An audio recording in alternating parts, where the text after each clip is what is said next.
Kalau mau cari kembang di Garut banyak fams, bukan kembang desa. Yang satu ini namanya kembang tahu. Hihihi. Buat yang belum tahu, kembang tahu adalah sejenis bahan makanan yang berasal dari endapan hasil rebusan sari kacang kedelai. Warnanya putih bersih dengan tekstur yang cukup tipis. Usaha rumahan dari Garut, Jawa Barat ini fams sudah bertahun-tahun memproduksi lembaran kembang tahu setiap harinya. Dalam sehari aja bisa sampai 4.000 lembar kembang tahu yang dibuat. Pemandangan deretan kembang tahu yang baru diangkat ini udah kayak tirai aja nih. Unik ya. Dari biji kacang kedelai pilihan inilah fams yang menjadi asal-usul terciptanya kembang tahu. Kedelai ukuran besar menjadi prioritas karena mengandung protein tinggi dan cukup berpengaruh menghasilkan banyak kembang tahu. Biji kacang kedelai yang sudah direndam air selama 6-8 jam akan menjadi lunak dan mudah hancur. Tinggal giling aja nih fam sampai menjadi bubur kayak begini.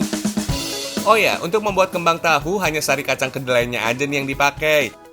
Biasanya sih dari 18 kg kacang kedelai bisa menghasilkan sekitar 400 lembar kembang tahu. Tuang air perasan sari kacang kedelai ke atas loyang datar dengan perapian di bawahnya. Kalau proses pembuatan kembang tahu ini nggak mau gagal, pastikan nggak ada sisa ampas tahu yang terbawa ikut ke masak ya. Makanya nggak heran deh fams, sebelum benar-benar dituang untuk dimasak, loyang untuk memasak air sari kembang tahu akan dicuci berkali-kali dengan air bersih. Proses memasak hingga bisa hasilkan kembang tahu biasanya berlangsung 30 menitan fams.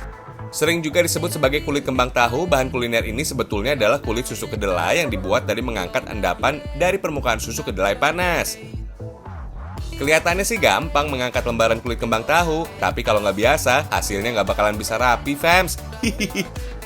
Oh iya, kulit kembang tahu ini menjadi andalan untuk diet vegetarian dalam banyak masakan Cina loh. Konon pada masa lalu, para biksu di Cina menggunakan kembang tahu sebagai pengganti daging. Teksturnya yang empuk dan agak kenyal ngebuat sensasi menyantap kembang tahu memang mirip seperti daging. Proses gantung atau mengangin-anginkan kembang tahu ini biasanya sih berlangsung selama sekitar 3 jam. Selain kembang tahu kualitas utama, ada juga yang disebut dengan kerak kembang tahu. Bagian ini biasanya diambil dari ampas-ampas pemasakan susu sari kacang kedelai yang mengering di atas loyang perebusan. Kerak kembang tahu ini cita rasanya tetap enak, walau tampilannya nggak seputih kulit kembang tahu yang utama. Lembaran kulit kembang tahu yang sudah diangin-anginkan masih harus dijemur kembali di bawah terik matahari. Tujuannya untuk memastikan kulit kembang tahu yang dipasarkan bisa kering dengan sempurna. Proses ini bisa berlangsung seharian tergantung panas terik matahari.